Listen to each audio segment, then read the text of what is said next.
This woman is on a mission. She's not a Muslim, and her Muslim dress is a disguise. Her mission is for Muslims to know what is in the Quran, because she says if more Muslims knew what was in the Quran, more would leave Islam. Mona Walter came to Sweden from Somalia as a war refugee when she was 19. She says she was excited about joining a modern European nation with equal rights for women. But as a young Muslim woman, that was not the Sweden she encountered. In fact, she says it was in Sweden where she first experienced radical Islam on a daily basis. I discovered Islam here in Sweden. In Somalia, you're just a Muslim.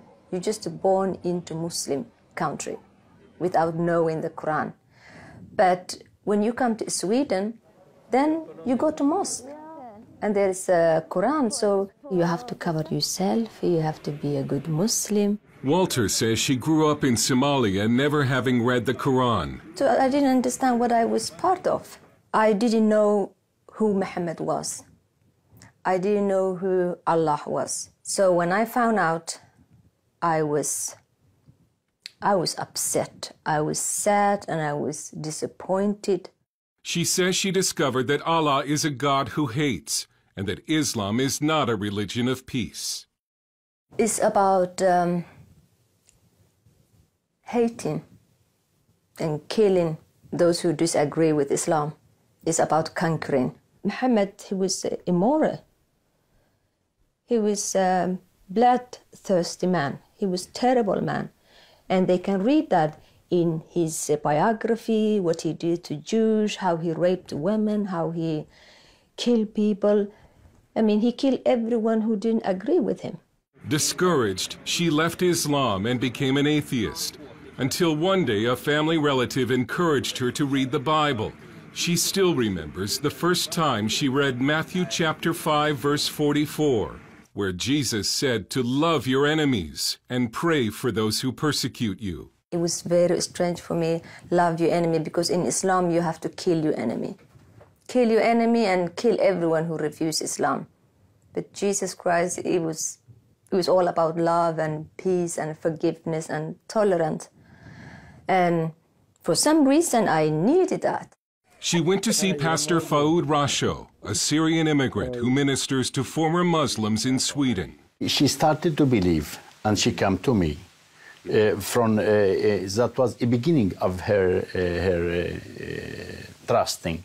I was so happy. I was filled with joy. Then I accepted Jesus Christ. Mona says the Lord gave her a burden for Muslims who still do not know the truth about Islam, and she began to copy verses from the Quran and hand them out on the street to Muslim women. Sometimes they listen, sometimes they become very upset, and I just told that, you know, that your husband, he have a right to beat you if you don't obey him. And say, no, it does not say that. Yes, it says that. I thought that if I tell them about Muhammad and about the Quran and this God of Islam who hates, who kills, who discriminates women, maybe they will have a choice and leave. But in politically correct Sweden, Mona Walter has come under attack for simply telling Muslims what is in the Quran. And I've been called Islamophobe, and yeah, you've been bought, you're a house nigger and stuff like that, terrible things. She has also been called a racist. Walter warns that Islamic radicalism is a serious threat in Sweden and says Swedish society should care more about women trapped in Islam. They will think like, oh, we're in Sweden, we have a freedom of religion. But Muslim women don't have a freedom of religion. They live under the law of Allah, not under Swedish law. So they will suppose everyone have a freedom of religion. We don't have freedom of religion. It's not for Muslim women, it's for everyone else. She lives under death threats and sometimes travels with police protection. She wanted to show us Muslim areas around Gothenburg, but had to first dress as a Muslim. She believes if she were to show her face, she would be attacked. I never go to those areas just to be in me, just to be in flesh and blood, Mona. I never get out of there alive. I mean, Muslims are normally good people, like like everyone else. But when they read Quran, then they become a killing machine.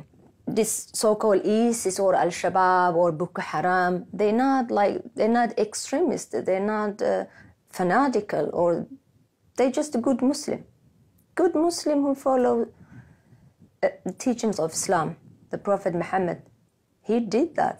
They're doing just what he did. Walter now uses videos and speaking appearances to spread her message, and she says she won't stop, even though her life is in danger. Dale Hurd, CBN News, in Gothenburg, Sweden.